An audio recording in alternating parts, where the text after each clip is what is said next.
Então, muito obrigado, eu agradeço muitíssimo o Rosário, também o Sr. Caroço também, que pelo convite de participar aqui com vocês, de ontem e hoje.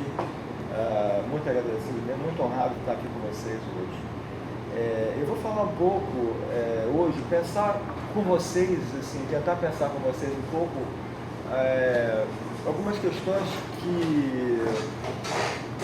que a partir de algumas viagens recentes que eu fiz, que eu retornei ao Spirahan, eu trabalhei com o Spirahan desde 85, né, o primeiro trabalho de campo que eu fiz foi quando fazer uma tese de mestrado no Museu Nacional, depois de doutorado também no Museu Nacional, e de pegar de lá, e durante 85 a 95 me vi envolvido com esse processo de mestrado e doutorado, e foi a parte maior do meu trabalho de campo.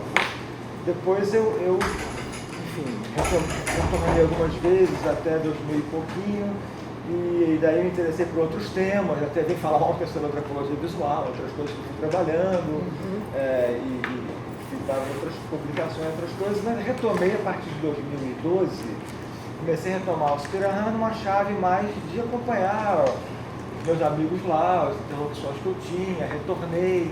E a partir de 17 retornei, 17, 18, 19 e 24. 23, ano passado que eu fui lá a última vez, em junho. E a partir daí, desse meu retorno, né, sem uma ideia de fazer uma pesquisa, na verdade, não tinha mais assim, uma missão de fazer uma pesquisa, de esperar publicar, era mais um acompanhamento nesses anos todos, né, que houve quase 40 anos de acompanhamento dessa população, né? Então, um pouco pensar assim, os caminhos, né, que os Spirahan tomaram nesse longo processo, e eu acho que assim, eu quero trazer para vocês hoje um pouco, né, algumas questões que eu observei assim, nesses últimos 40 anos, sobretudo também muito em relação ao trabalho da Marta Moroso, que trabalha com os Mura também há muitos e muitos anos, né? E fez seu mestrado com os Mura, depois retomou os Mura a partir dos anos 2000 e pouquinho, um trabalho de campo mais, primeiro foi na parte histórica, depois retomou. Então é um trabalho muito de conversação com os Mura, porque são um grupo, é o mesmo grupo na verdade, né? A mesma língua, o processo histórico exatamente igual, né? E que teve variações distintas de relações, né? Mas que na verdade se comunicam muito. Então um pouco hoje eu vou trazer um pouco essa minha até perplexidade, né, de como poder pensar, né, o movimento do Spirahan nesses últimos 200 anos, né, de chamado contato, né, com os brancos, etc. Então um pouco essa que é a minha perspectiva. Então, quer dizer, o modo como os Spirahan, eles habitam o seu espaço, produzem um território, uma noção de territorialidade, está diretamente ligado às suas concepções cosmológicas que imprimem um estilo de vida peculiar que produz, por sua vez, regimes de autoridades que envolvem seres humanos e não humanos, e seres cosmológicos, né, que habitam outros patamares do cosmos. Né? Então, habitar um território para os Spirahan é produzir uma certa forma Pirahan, né, que se apoia em três definições que são assim cruciais para compreender esse tipo de forma, né, de ser e estar naquele mundo, de produzir esse mundo, né, que eu chamei de impermanência, de imperfeição e de inacabamento. O nome do meu livro de doutorado é O Mundo Inacabável, né, esse inacabamento do mundo. Né. Quem adentra o território Pirahan não detecta uma aldeia claramente definível, em um espaço que se estrutura em uma duração de tempo, percebe movimentos, traços, caminhos, deslocamentos, marcas. Subindo o rio Marmelos, começa-se a perceber seus traços, seus vestígios. O caminho até eles é uma apreensão processual. Vemos cestos inacabados amarrados a uma galhada da beira do rio, vestígios de uma habitação de praia, um jiral ou traço de um jiral construído entre troncos caídos, galhos de árvores ou ramos fixados na areia da praia que serviram ou servem de sombra, varetas fincadas no solo da praia com panos que improvisam uma pequena habitação, casas minúsculas espalhadas em uma praia, esteiras, cestos, adornos. Antes de chegar a uma maior aglomeração nas praias do Rio Marmelos e Rio Maici, encontramos canoas com duplas de pescadores e com casais e famílias. Avistamos aqui e ali os pirahã que estão nas margens do rio pescando ou coletando raízes ou frutos. Passamos por praias habitadas por um casal ou uma família e encontramos inúmeros acampamentos de repouso ou de pesca ao longo dos rios. Adentrar no território pirahã é um longo processo de percepção desses pontos, detalhes que vão desenhando uma forma, uma visualidade, uma imagem que se apresenta por seus vestígios, marcas de uma certa permanência, o que produz, paradoxalmente, a sensação de saturação da presença dos pirahã, um excesso de traços que nos faz reconhecer que estão por toda parte que você percebe no território. Esse modo de ser pirahã, essa forma, essa radicalidade de ocupação desse imenso espaço, nos dá a ver inequivocamente uma forma singular que se visibiliza, que ganha pregnância. Essa forma se impõe de uma só vez enquanto invenção estética e modo de atuação no mundo. Os espaços ocupados nas terras altas reduplicam a ocupação das praias. Tem a sazonalidade muito forte entre praia e terra alta, né? O rio sobe e desce, né? E reduplica a sua ocupação nas praias. Pequenas casas, cravadas nos barrancos, giraus ao relento, aglomerados de folhas suportadas por forquilhas que permitem evitar a chuva pesada. E assim vivem os pirahã pelos rios, pelas praias, efetivando sua errância por um vasto território em suas canoas, casas, em que transportam todos os pertences acomodados em pequenos sacos ou cestos, com material básico para pescaria, fósforo, mudas de roupa, miçangas e colares, indo e vindo de praia em praia, de terra alta em terra alta, produzem não pontos e linhas, mas emaranhados, presença, aparecimento, acidentes, surpresas. A nossa intervenção hoje é um pouco pensar aqui no sentido de trazer uma reflexão sobre 2 séculos que os pirahã mantêm de modo sistemático e constante relações com os chamados brancos.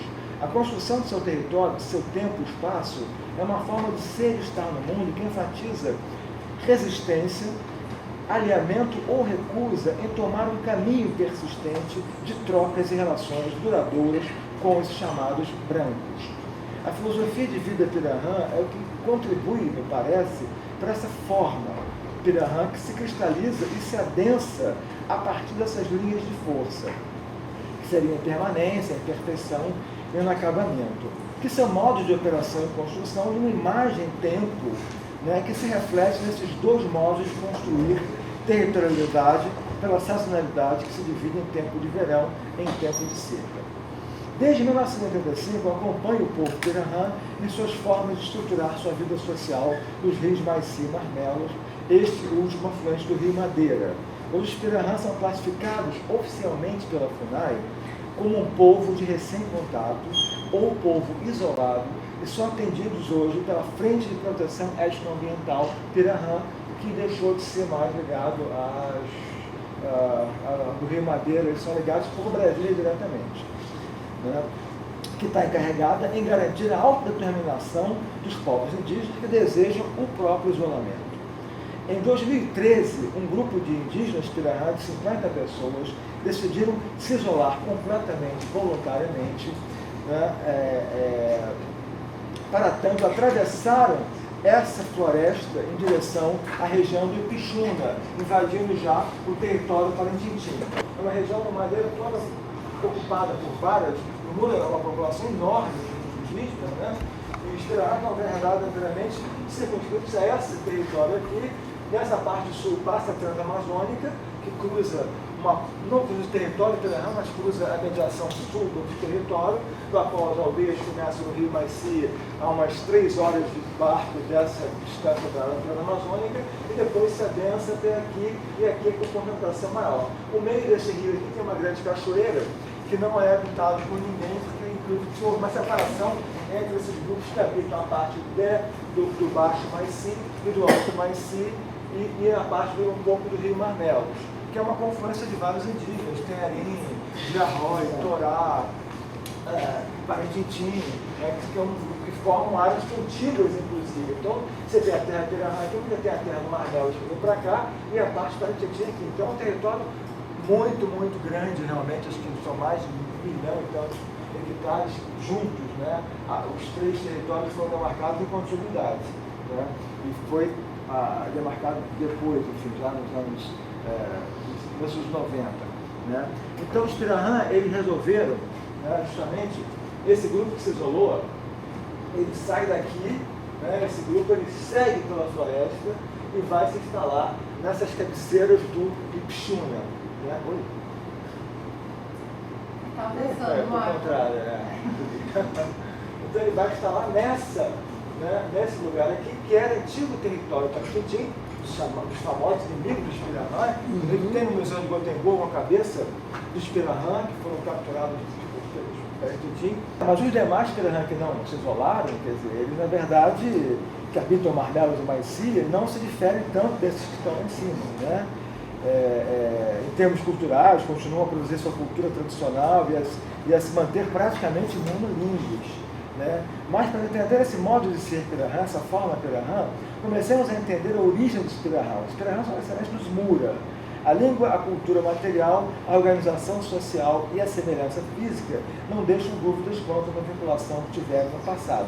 O Nimandaju que estabeleceu essa relação entre os dois, via a língua. Quando o Nimandaju foi pacificar os Parentintim, né, em 22, ele vai encontrar os Pirahã. Os Pirahã foram guias do Nimandaju na pacificação dos Parentintim. E o Nimandaju encontra os Mura retornados do Madeira, vivendo entre os Pirahã, né, nesse momento. Então ele faz um cotejamento linguístico e daí ele estabelece essa relação e vai determinar os Pirahã nesse momento chamado Mura-Pirahã. Então o Rimbe se perdeu dos Pirahã por questão, não sei qual é, muito acho que tem a ver com o linguista Daniel Everett, que trabalhou muito com os Pirahã. Ele tirou, na verdade, o Mura, né, dos Pirahã e ficou só os Pirahã e, portanto, deixou-se de falar Mura e Pirahã, mas o Nimandaju veio sempre no Mura e Pirahã, identificando esses dois grupos que de fato, a língua é muito parecida. Encontrei, inclusive, um remanescente em Humaitá, um Mura, que habitava a cidade de Humaitá, numa aldeia indígena dentro da cidade, e que ele tinha vivido esse Pirahã também durante alguns anos e falava muito bem a língua, etc. e tal, retomava. Então era muito interessante essa história.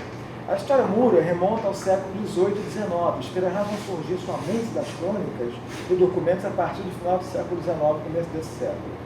Os principais trabalhos são os de Miguel Menendez, né, que reconstrói essa história da região Tapajós Madeira, né, e o da Marta Rosa Amoroso, que descreve e analisa em profundidade a ocupação da região do Madeira a partir dos Mura, né. Paralelamente à ocupação jesuítica, né, a coroa portuguesa procura fazer do Madeira uma rota comercial, né. A partir dessa época, os conflitos com os Muras se intensificam e esses começam a figurar nos registros que narram a ocupação da região. Os Muras são descritos desde o século XVIII como em contínua guerra, né, citando aqui, por ódio entranhável aos brancos e que estes mesmos deram causa. A citação que eu faço aqui da primeira crônica. Desde então, os Muras são um sinônimo de sequestros, saques, piratarias, e nas décadas seguintes, seu território desloca-se do Madeira para os Solimões, até o Rio Negro, né? Assim, passaram a ocupar um território meio fantástico, agigantado, vamos dizer assim, quase que mítico, nessa região amazônica, né, do sudeste amazônico, interpretado como resultado da expansão de seus domínios, conquistados por sua chamada ferocidade e inimizade declarada aos brancos. Os constantes ataques dos Muras fazem com que a navegação do Madeira entre em declínio por volta de 1780, segundo Menendez. Essa representação sobre os Muras perdura até o ano de 1784, data de um episódio singular que provoca uma reviravolta no modo de representá-los, quando os Muras se apresentam aos brancos voluntariamente. Assim, em 1784, passa a ser a data do encerramento, entre aspas, o encerramento das hostilidades entre eles e os chamados brancos. Esse acontecimento foi registrado na notícia da voluntária redução em paz e amizade da feroz nação do gentil Mura, de 1873, o anônimo que escreve isso. inspirando por sua vez o poema Muraida, ou Triunfo da Fé, escrito em 1875 pelo militar Henrique João Wilkins, que narra, em estilo heróico, o contrato de paz entre os muros portugueses. É um poema famoso, por Floriano Pacheco, que deu notícia do poema, que ninguém sabia onde é que estava. O João falou para a Marta, e a Marta foi estudar, na verdade, os muros a partir desse encontro que o João narrou do poema. E quem é o poema? O poema é desse militar chamado João Henrique Wilkins, que é um poema épico, um poema famosíssimo, né? Um poema que é todo... é um poema desses muito singulares, estudado por literatura, né? Então, desde esse momento, né, até o final do século XIX, os Mura figuram em crônicas como hostis e dão conta dos frequentes ataques aos brancos que penetram nessa região. E entre 1833 e 1839, os Mura se veem envolvidos na cabanagem, né, aliados aos rebeldes, momento em que acentuam os conflitos com a sociedade regional. O poema Muraida, ou Triunfo da Fé, né, de autoria desse português, Henrique João Wilkins, né, do século XVIII, que permite uma compreensão um pouco das representações coloniais sobre a guerra Mura e sobre esse povo. O poema é a forma retórica, épica, de se aceder ao gentio Mura e, ao mesmo tempo, um modo de consolidação da administração colonial, enfatizando a conquista e o heroísmo, projetando um quadro ideal das relações sociais entre indígenas e colonos, que tem como argumento forte o processo de aldeamento do grupo indígena Mura, famoso por sua belicosidade, sua hostilidade aos colonos naquela vasta região, imaginada pelo poema, entre o Grão-Pará, o Rio Negro e o Mato Grosso. A imagem do gentio e feroz é sobreposta à imagem do poder, que por sua vez advém e se institui em múltiplas esferas. A local, a do diretor responsável pela aldeia em que os Muras seriam assentados, a mais ampla, aquela do governador da província do Grão-Pará e Maranhão, chegando à esfera do poder universal, que é o triunfo da fé, isto é, a divina providência. O poema elabora a tensão entre essas forças, o gentio versus o poder colonial, e, em última instância, ao descrever a conquista e o seu grande feito memorável, o assentamento dos Mura, acentua e institui a contrapelo o poder dos Mura, sua força, sua resistência, que são também cantadas pelo poema.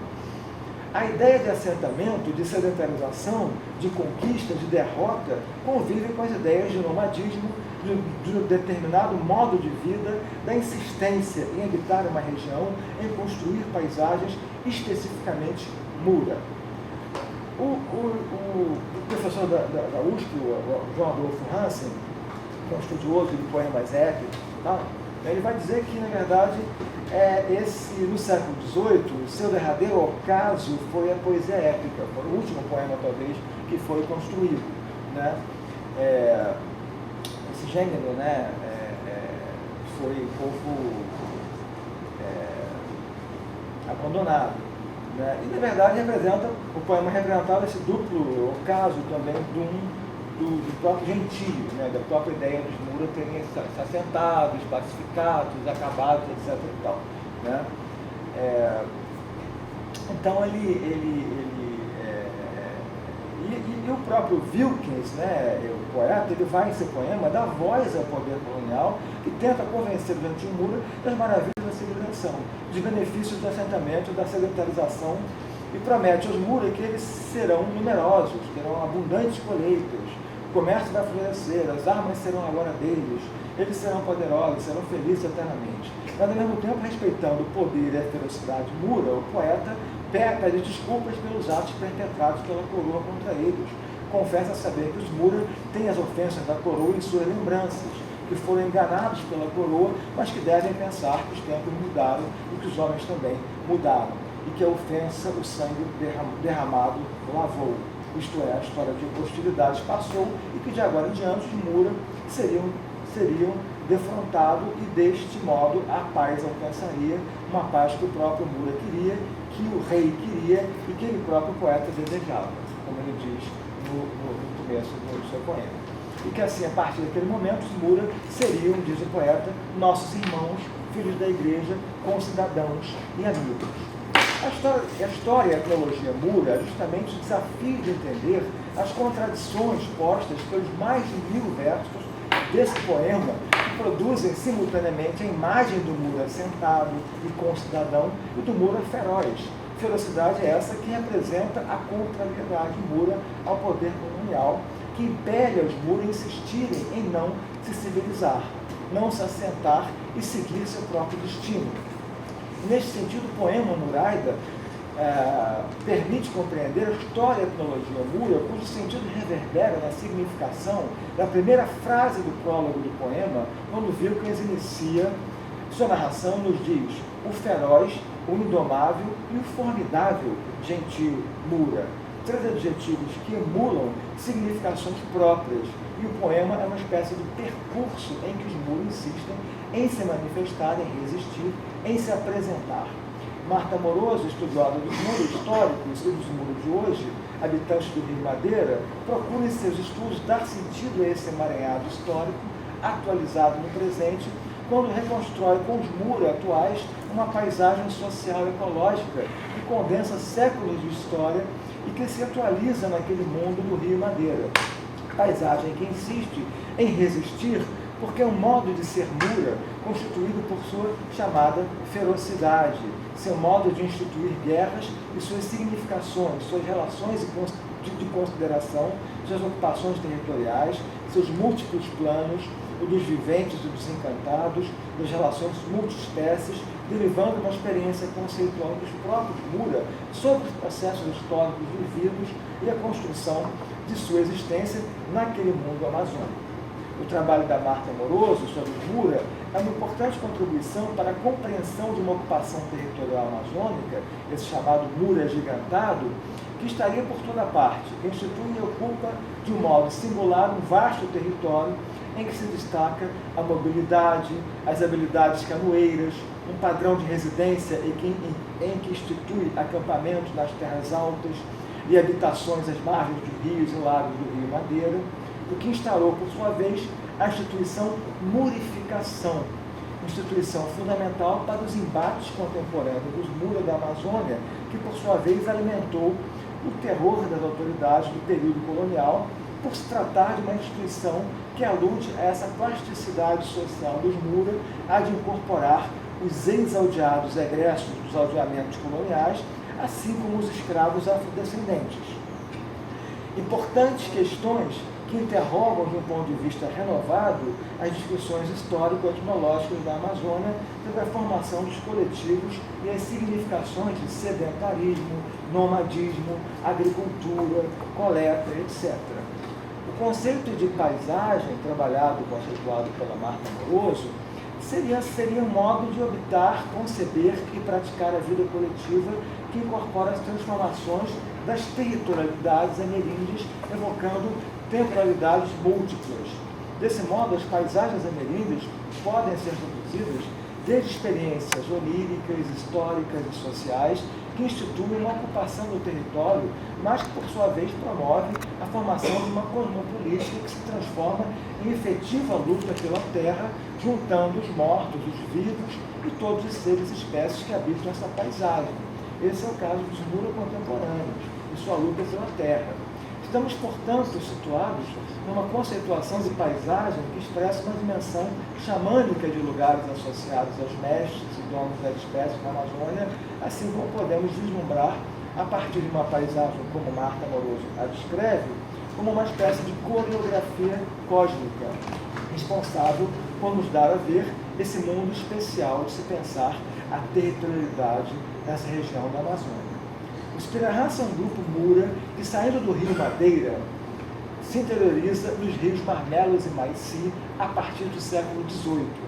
Em Mandaju, quando faz uma expedição aos Parintins, encontra os Pirahãs nesse território. E se vocês perceberem, essa é a iconografia clássica, da Alexandre Rodrigues, Ferreira, tem várias narrações, um colar Mura do começo do século XX, para vocês terem uma ideia, para vocês verem a relação com os Pirahã também. E aqui começa, já vou deixar rolar, se for automático melhor ainda, aqui já entra no mundo Pirahã, no rio Maici, fotos tiradas em 2023. Né? Os Pirahã tiveram vários processos, como até em 59, por exemplo, o Summer Institute of Linguistics se entrou na área Pirahã, passou muitos anos lá, até 1978, oficialmente, e depois esse linguista que se era religioso, virou linguista, depois agora virou ateu, etc. e tal, ele fez acompanhou os Pirahã até há pouco tempo, na verdade, também. Né? A FUNAI fez viagens muito pontuais de eleição diária da marcação interna, mas nunca atuou, na verdade, no território Pirahã até basicamente 2000 e pouco, que ela começa a atuar em termos de saúde, etc. Né? De todo modo, quer dizer, entre contatos e contatos, relações e relações, parece existir entre os Pirahã vetores descritos como forças anticivilizatórias, né? Movimentos incompletos sem direção do branco. Né? Essa percepção é sintetizada em uma frase proferida por um regional em 2017, quando eu estava lá há pouco tempo, que ele dizia assim: eu vivo aqui há tantos anos, né? Os Pirahã não civilizam. Ele fala assim: Pirahã não civiliza, não muda, são sempre iguais, do mesmo jeito. Eu estou velho e desde menino vejo eles da mesma forma, sempre iguais. Comparado com os outros grupos, como Parantintim, Torá, Tenharim, que tiveram um caminho totalmente distinto na relação com os chamados brancos. Né? Esse reconhecimento de não completar o processo, né, de aproximação dos brancos é o que assegura uma imagem de indomáveis aos padrões de interesse das relações mercantis com os brancos. As relações que os Pirahã constroem com os brancos os diferem radicalmente dos demais indígenas da região, como Diarroi, Tenharim, Torá, Parantintim. Os Pirahã não aceitam e não aderem ao sistema de aviamento, que perpetua uma relação estável e duradoura de exploração constante e contínua dos indígenas pelos brancos nessa região. Os Pirahã determinam o que querem trocar e o modo como se dá a troca. Em todo o processo de contato com os brancos, sempre demandam bens de consumo, bens não duráveis, como resultante de suas trocas. Os bens duráveis, como canoa e ferramentas, são obtidos, na maioria das vezes, por roubo ou pilhagem em canoas, em incursões a habitações na proximidade da cidade, das vilas próximas. Né? A castanha, na época da chuva, se converte em grandes quantidades de cachaça e farinha. O açaí, na época da seca, se converte em biscoitos, traquinas e em café, que são consumidos em poucas horas após a partida do regatão com seu barco carregado de açaí. O café, recentemente, a partir de 10 anos atrás, entrou num circuito ritual em que o xamã bebe em grandes quantidades o café antes de efetivar o ritual do xamanismo, consome em média 2 kg de café em cada sessão, uma grande panela. Mesmo as entidades que comparecem ao ritual na figuração do xamã agora demandam café para beber, o que prontamente são atendidas. A beberagem continua também durante a sessão ritual. O café, nesse novo contexto, associado aos biscoitos traquinas, levou a resistência do xamã exponencialmente, fazendo o ritual de entrar madrugada dentro, prolongar danças, com assistência que também, sob o efeito do café, participa ativamente. Mudou totalmente o ritual do xamanismo. Tabaco não? Tabaco não. Talvez substituído pelo café. Talvez fosse café também. Então, incrível, não? fazem uma verdadeira... a noite toda, basicamente, o café sustenta essa relação, esse novo xamanismo que se estuda que não existia até os anos 90.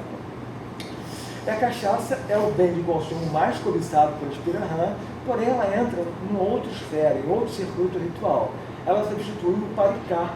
Outrora, esse tanto que vocês viram no muro, que tinha o paricá, muito consumido pelos Pirahã também. O paricá, hoje em dia, desapareceu completamente dos Pirahã. Eles usam a cachaça ritualmente, pegam a cachaça, vão para a mata, tomam sozinhos a cachaça, não tomam em companhia com ninguém, e depois eles ficam na mata, tendo essas visões e guerreando com esses inimigos e tal. Então é uma vida de socialização e tal, né? E uma espécie de viver uma autoridade radical, que o paricá também dava essa relação. Né? Enfim, Então, um pouco Então, essa forma Piranha, né, essa visualidade que é criada aqui, é um pouco esse modo de posição política também, né? Uma máquina de resistência a esse ir em direção aos brancos, né? Uma espécie de resiliência enquanto resistência, uma espécie de tentar voltar a uma origem, né?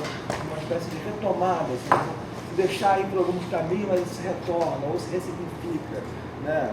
Então esse muro agigantado, né, voltando a esse muro, essa figura construída pelas representações coloniais, a partir de uma percepção de insurgência de sua imagem, que se materializa por toda parte em vasto território amazônico, é de fato uma figuração exagerada pelo imaginário colonial, mas, por outro lado, é um pouco associada ao modo Piranha, quer dizer, essa forma de ocupação do espaço em que se deixa propositalmente traços, vestígios, marcações que encaminham para essa sensação de densidade e saturamento da ocupação. Então são um pouco de presenças assim indiciáticas, né? Sensação do preenchimento, né? Esses pedaços, essas partes deixadas pelo território enquanto presença indiciática, relacionam-se diretamente com a produção da cultura material Piranha, que nos reenvia a ideia de imperfeição, do fazer depressa, uma autoconsciência que os Piranhas explicitam claramente que eles não sabem fazer as coisas bem feitas.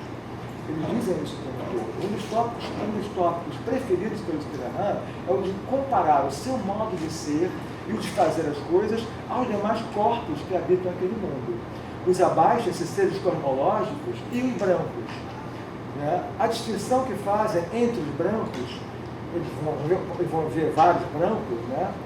Caminha na mesma direção daqueles que sabem fazer bem as coisas aos que não sabem fazer bem as coisas, aqueles que sabem fazer muito bem as coisas. Então eles constroem uma espécie de gradiente que vai dos regionais vizinhos a eles, sabem fazer as coisas mais ou menos, até passando pelos americanos, que é o pessoal do Summer, chegando os italianos, que é um grupo que foi visitar os Piranhas, e culminando com os japoneses, que os japoneses foram, uma equipe japonesa vivendo os Piranhas 4 meses para fazer um filme nos anos 80, e foi um grande... Os Piranhas construíram até um mito, na verdade, de origem da própria cultura a partir desse encontro com os japoneses. E eles achavam que os japoneses eram uma espécie de pessoas que sabiam fazer tudo muito bem. Tudo que eles eram. Na época, o japonês dominava as máquinas, os motores do Copa, Honda, Yamaha. Então tudo aquilo foi muito... eles perguntavam, quem fez? Aí japonês. O japonês virou uma espécie de entidade mítica entre os Piranhas hoje, né? Da qual eles têm muito apreço, admiração e determinam que faz como o grupo que eles vão recontar a história deles como se fosse uma espécie de eles eram todo mundo juntos, aquele velho mito de criação, né? Andavam juntos e tal. No momento eles dispersaram, depois eles foram para um lado, eles foram para o outro, e depois eles ficaram com toda a tecnologia, e eles ficaram com um pouco, esqueceram um pouco esse modo de saber, mas esses deuses deles sabem fazer bem as coisas e ajudam eles a construir, de vez em quando, as coisas para serem feitas no mundo. Então, no plano da sua cosmologia, os Piranhas desenvolvem essa ideia da perfeição e imperfeição que diferencia os corpos, os seres Piranhas, chamados Ibishi, e os Abaixi, que são esses seres que são transformações criadas a partir dos próprios corpos deles, né? Através de uma certa imperfeição corporal.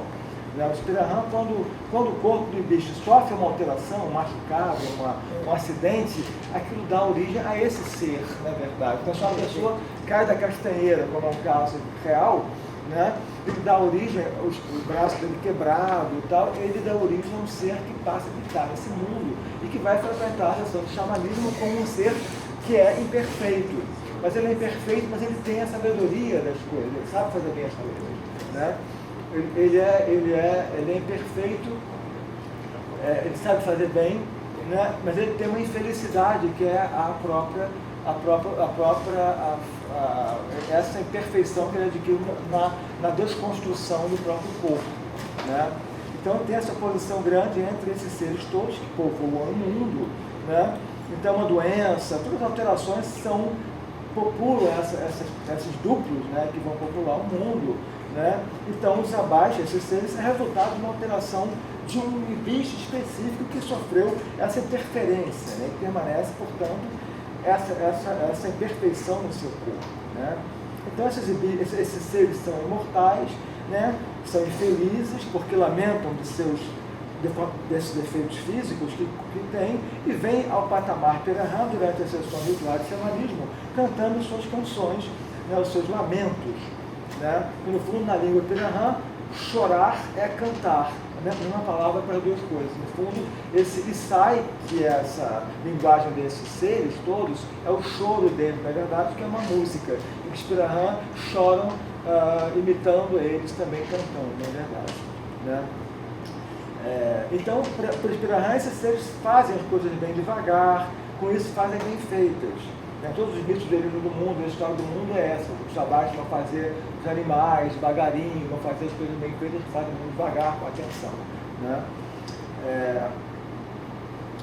Então, essa imperfeição para os Pirahã se associa a uma série de outros conceitos, como o experimento, a ideia de semelhança, de parecer, sobretudo produz a poderosa ideia e imagem de inacabamento do mundo, como o mundo tiver sempre que ser completado, o mundo é sempre incompleto, tem que sempre ser, não há uma cosmologia que seja fechada, né? Você pode aderir a um evento que vai produzir uma ação, que vai criar uma nova interpretação, que vai criar uma nova forma de você lidar com aquilo, né? O Pirahã sempre diz que eles estão experimentando fazer coisas e muitas vezes erram, outras acertam. Mas o erro, o não saber, o fazer rápido, é o que permeia a sua visão sobre suas próprias construções nesse mundo. Desde uma casa, um giral, os cestos, as esteiras, os adornos, são tentativas apressadas, como os Pirahã dizem, e que se conformam a essa percepção de estar no mundo inacabado, completo, imperfeito. Não há espaço nesse pensamento, pelo menos para os Pirahã, de seu mundo aceder a um mundo acabado, utopicamente perfeito. Formou uma imagem distópica, mas possível, um mundo que é insurgência, realização de forças, acontecimentos. Entretanto, essa forma imagem modelada pelos Pirahã, a partir da impermanência, imperfeição e inacabamento, não é da ordem do conformismo ou fatalidade, mas o modo de efetivar e operar uma visualidade nesse e desse mundo. Eles têm a consciência de que poderiam fazer as coisas devagar, uma casa grande, com esteios resistentes, que não deixa a chuva entrar, arcos duráveis, remos bem esculpidos, mas como dizem, tudo isso dá muito trabalho e gasta muito tempo. Fazer rápido, que eles chamam de Aibubsai, fazer um arco a caminho da pescaria, fazer um remo de qualquer pau encontrado pelo caminho, às vezes remam a canoa com as próprias mãos. Constrói uma casa em 1 hora, giraus em 30 minutos, tecem esteiras em 15 minutos, cestos em 10, e depois largam essas coisas por terra. Jamais reutilizam esses materiais produzidos. Provas do não saber fazer bem as coisas. Detalhes não menos importantes, os Pirahã podem fazer pequenos atos, minúsculos e delicados, com flechinhas leves, com pontas de espinho, que utilizam para caçar gafanhotos, que serão iscas para determinados peixes na época da chuva, né? E que de novo eles largam por terra também. Quero dizer com isso que não há uma ausência da cultura material Pirahã. Pelo contrário, há um excesso de coisas materiais. O que há é uma espécie de impermanência, né? Uma espécie de jogar aquilo tudo, de não cultivar essa relação, porque eles acham que aquilo ali eles fazem de toda hora, podem replicar aquilo quantas vezes quiserem, né? E ainda mais, esse modo de largar por terra essas coisas, objetos construídos de forma apressada, rápida, como eles dizem, não atenta contra a sua destrutibilidade. Pelo contrário, o que produz sua extrema visibilidade, como vestígios sempre observáveis, detectáveis, encontráveis. Então você vai vendo o tempo todo esses traços nesse território todo, né? Um minimalismo produzido, consciente e positivado, que nos permite compreender a visualidade dessa forma Pirahã. Partilhando do mundo Pirahã, vemos essa forma de operar a cada instante. Por exemplo, utilizam os próprios giraus e às vezes lascas dos esteios de suas casas como lenha, para fazer um fogo que deve ser feito de forma imediata. Retira a palha da casa seca, que recobre essas pequenas casas minúsculas, que vão servir para atiçar o fogo. Então, o desfazimento das coisas acentua ainda mais a fórmula desses 3 Is, impermanência, imperfeição e acabamento, composição e decomposição.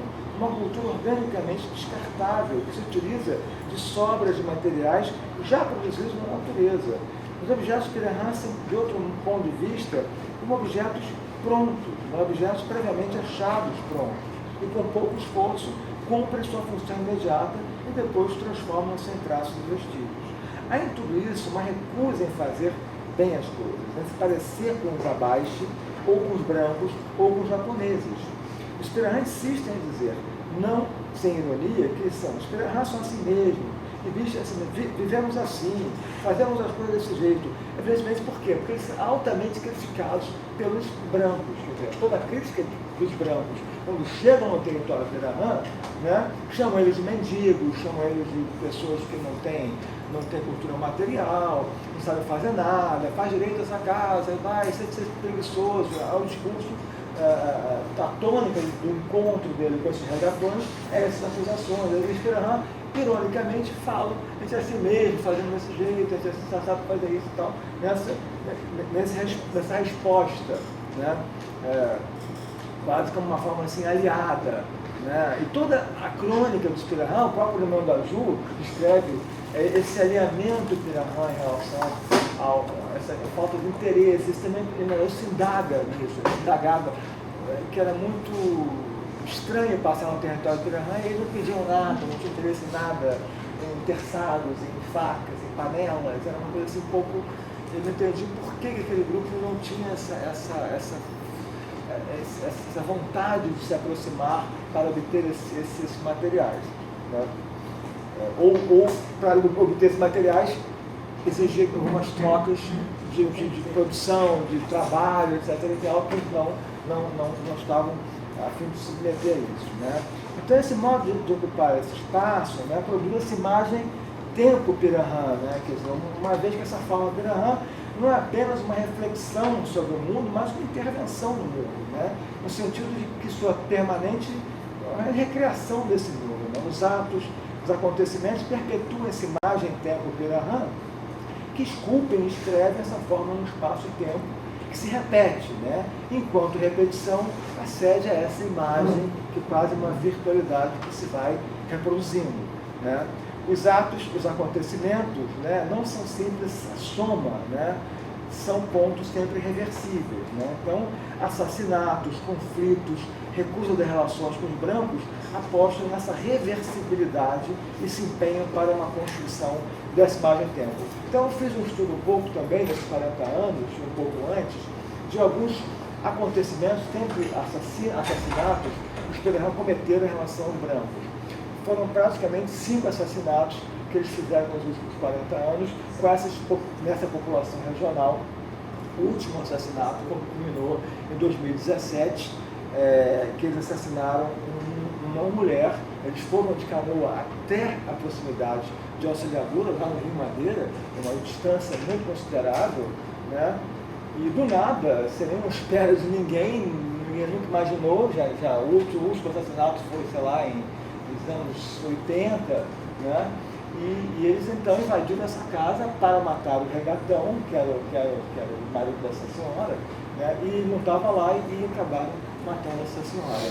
E foi uma comoção na cidade, porque ela tinha 10 filhos, enfim, foi todo um problema de Polícia Federal, envolveu muitas instâncias, né? Os retornaram rapidamente. Então, quer dizer, um grupo?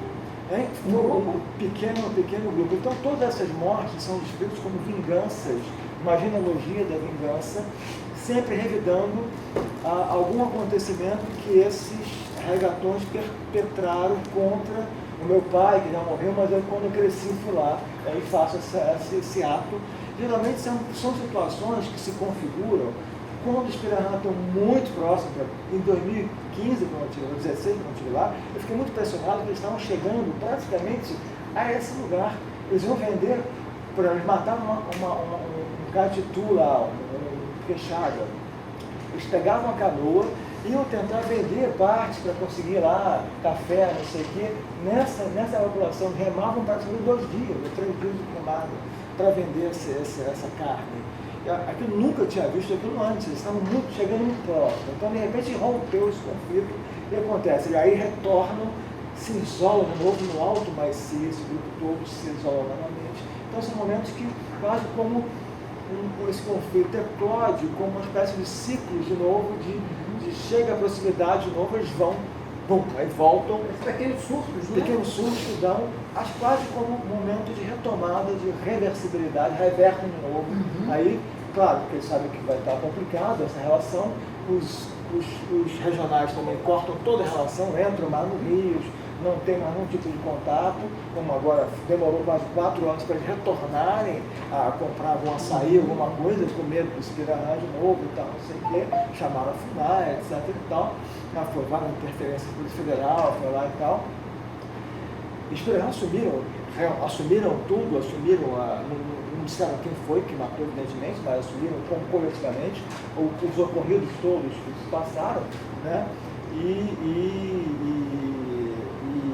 Então, são situações que você produz essa forma muito instável, né? Quer dizer, há uma certa vontade, de alguma forma, de aliança com os chamados brancos, mas ela é guiada por uma espécie de desconfiança, de, ao mesmo tempo, instabilidade permanente, desequilíbrio permanente, descrito como deslealdade pelos próprios brancos, que dão as coisas, são desleais, você não pode confiar nesses índios, daqui a pouco matam a gente, não sei o que lá. Então tem essa inconstância, vamos dizer assim, né? Dessa aliança, né? Que na verdade se produz em termos como de potência em não ir naquela direção, como se fossem marcações de direção. Por exemplo, esse rapaz, esse acontecimento último, na verdade foi um filho de um cara que fez a vingança do pai dele, que tinha morrido já nos anos 80, final dos anos 80. Por esse regatão? Por esse regatão, que na verdade acusou esse cara de ter colocado, vendendo uma cachaça que vendeu para ele, e ele então morreu. Ele teve uma asfixia nessa coisa da floresta, ele tomou a garrafa inteira, teve um vômito e acabou sendo sufocado pelo vômito, morreu na floresta, e foi atribuída a ideia de que tinha veneno na cachaça, que esse regatão matou meu pai, não sei o que e tal, e que demorou, né, quase 20 anos até ele crescer, esse rapaz, para efetuar essa vingança. Né? É forte, né? Então um pouco essa consciência dos Pirahan de essa aliança complexa com os chamados brancos, né? E que na verdade é um pouco essa forma de resistência. Então tudo isso, esse retorno, né? Esse retorno a esse mundo, né? Que é o modo de você não querer ir nessa direção, de mimetizar qualquer coisa que seja dos brancos, né? Não vou querer isso, não quero aquilo, não vou nessa relação escalar com o devir branco, né? E querem, na verdade, construir uma certa disseminância que passa por essa insurgência, né? A sujeição, né? E nessa não sedentarização, essa insistência toda, né? Então é uma espécie de jogo de força, né? Que produz essa emergência, no caso do Pirahan, dessa indianidade, né? Que se traduz nesse retorno sempre, né? Nesse retorno de não aceitar essa aliança, de sempre aceitar parcialmente isso, e ao mesmo tempo recusar isso no momento e se afastar, né? Então essa resiliência e resistência, que é uma espécie de estrutura, né? Pirahan muito consistente nesses últimos aí 200 anos, em relação com os vários contatos possíveis que tiveram, né? Então, um pouco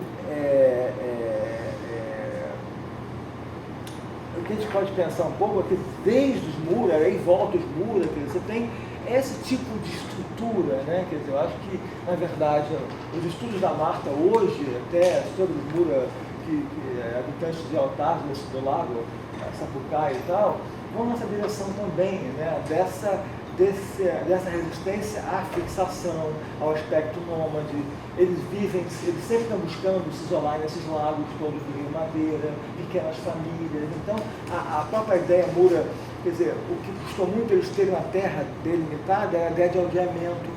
porque nunca estavam odiados segundo os parâmetros da ideia de terra, né, de você fazer a demarcação de terra. Então, eles até se odiaram para poder produzir essa forma possível de você demarcar a região, ou fazer uma eleição diária, reivindicar um território. Então, mas sempre tem essa resistência de se isolar. Então, a ideia de que isso é sempre essas forças que jogam ele sempre nessa direção, que permitiu os Mura, né, a construírem ao longo desse tempo todo, embora os Mura tenham perdido a língua, quer dizer, perdido a língua em termos de falar no cotidiano, né, algumas pessoas falam Pirahã, pouco, né, essa língua, recentemente, quando eu encontrei essa pessoa, agora estamos que agora um Mura se casou com uma Pirahã e foi morar no território Mura. Essa Pirahã morou hoje lá, teve vários filhos, e ela continuou falando com os filhos de Pirahã, nesse território Mura, que é o Aldeia de Altares.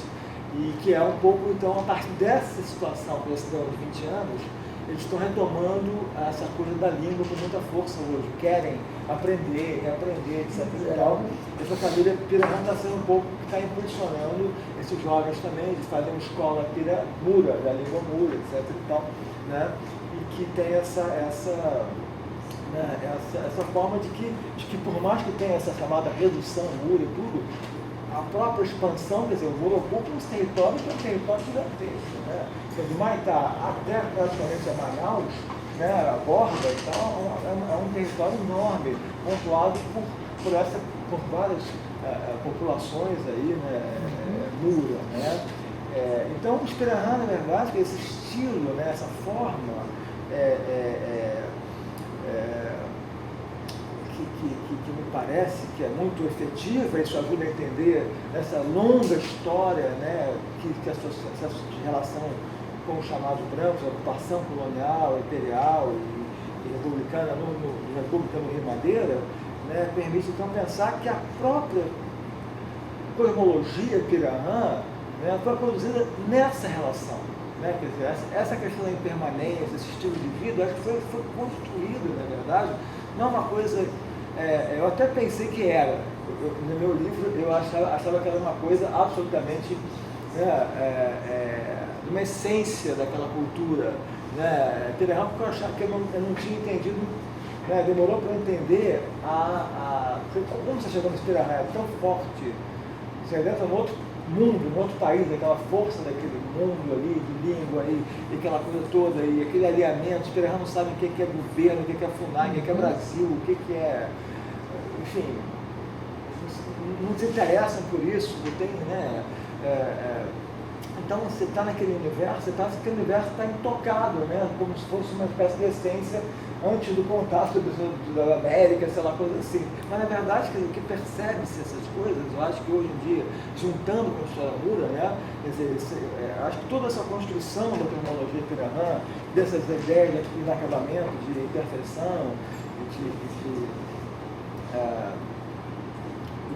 permanência, no fundo, foram um pouco essas construções, né, dessa resistência a essas relações coloniais e até hoje, né, de escapar dessas formas de relação. Por exemplo, os Pirahã tem uma área riquíssima em castanhais. Esse rio Maici é cheio de castanhais, né? Que é uma produção massiva de castanha nessas terras durante a época da chuva, né? De novembro a março, na época da castanha. Até 1986, quando eu cheguei no Pirahã em 85, os Pirahã não estavam ocupando nenhuma área de castanhal, eles não pegavam castanha nenhuma. Os brancos entravam no território deles, pegavam a castanha e iam embora, simplesmente. Os Pirahã não viram nada disso. A FUNAI faz a primeira incursão, né, no território, retoma os castanhais para os Pirahã, que eles passam então a ocupar aquilo. Eles passaram séculos até sem produzir nada, sem vender castanha, sem fazer nada. Eles ficavam ali, os caras entravam, os castanhas tinham nomes, inclusive, de brancos, nomes de pessoas que saíam, nesse momento ali, tirar castanhas. Os brancos ficavam em outras partes do rio, ocupando, né, e ganhavam alguma coisinha, ou vendiam peixe, alguma coisa ali, para poder, não exploravam castanhas. Isso começou já, né, a partir dos anos 80. Né? Foram tentativas enormes do CIMI, de várias outras grupos fazerem cooperativas também de castanha, enfim, de fato até fizeram todos os bens materiais de Pirahã hoje, como por exemplo panelas e tudo mais, foram produzidos nessa relação do Cine, que fez um projeto bem interessante de poder viabilizar essa produção da castanha em termos de voltar para Pirahã pelo menos alguns bens duráveis que eles pudessem de fato manter a sua vida como faca, machado, etc, para a sua roça, enfim. Mas, então, essa longa duração, assim, faz a gente pensar que, na verdade, é uma cronologia feita no processo mesmo desse encontro e dessa resistência, né? Dessa possibilidade de você escapar e continuar escapando hoje em dia. Esse isolamento por Ipixuna, né? Quer dizer, na verdade, esse isolamento por Ipixuna, essa subida desse grupo, se deu muito em função do açaí. O açaí até então não era, na verdade, muito explorado. Na verdade, o açaí é recente, é de recente exploração nesse rio, mas muito recente, talvez 10 ou 15, 20 anos, começou-se a explorar o açaí ali, que é na época da seca, né, que era uma época totalmente isolada de barcos e que ninguém entrava nesse rio, porque não tinha interesse, então começou a entrar alguns regatões para coletar o açaí e esperando começar a participar um pouco dessa coleta, né, porque são plantas muitas vezes estão longe do rio, tem que trazer e tal, para trocar.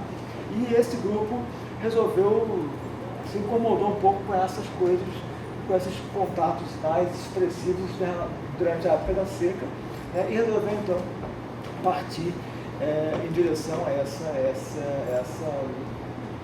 ir para o Ipixuna, que é um outro rio, né, e ficar muito distante, na verdade, dos Pirahã, e adentraram na área que outrora era de Parintins, que os Parintins hoje em dia não habitam mais essa região do Alto Ipixuna, né? Eles habitam a região mais de baixo do Ipixuna e do lago e tal, e também muito na cidade, né? Tem muitas casas de Humaitá, escola, etc e tal, né? Então um pouco essa ideia, né? É um pouco assim, um grupo muito singular, eu acho uma história muito singular ao mesmo tempo que ajuda a gente a pensar esse processo, né, tanto na cronologia feita literalmente pela relação, pelo contato, por essa forma, né, então essa cultura material acho que foi produzida nesse modo de você rapidamente sair e andar, então é como se fosse sempre preparado para você sumir, ir embora e ficar naquele mundo e viver a sua vida sem daquele jeito que você quer viver a sua vida. Então, um pouco, né, então os muros de Pirahã, nesse rio, essa entrada nesse rio, tá, de Pirahã, ocupam também uma região que é pouco cobiçada em termos mais letais, como mineração, é uma região que não tem esse suporte, né, é muito mais assim, castanha, coisas mais assim, antigas de controle mais fácil, né, então também isso um pouco salvaguardou também essa região do Maicido, do Mar Mel, que é uma região tanto quanto de acesso difícil de chegar, e que foi uma opção deles por se manter cada vez mais nessa região, né? E mesmo os índios que estão próximos à ponte da Transamazônica, volta e meia também, o mesmo tipo de relação, né? de proximidade e afastamento. Então muitas vezes, Pirahã, às vezes da ponte, simplesmente disparam tiros, como por exemplo nos bares, num bar que existe na Transamazônica.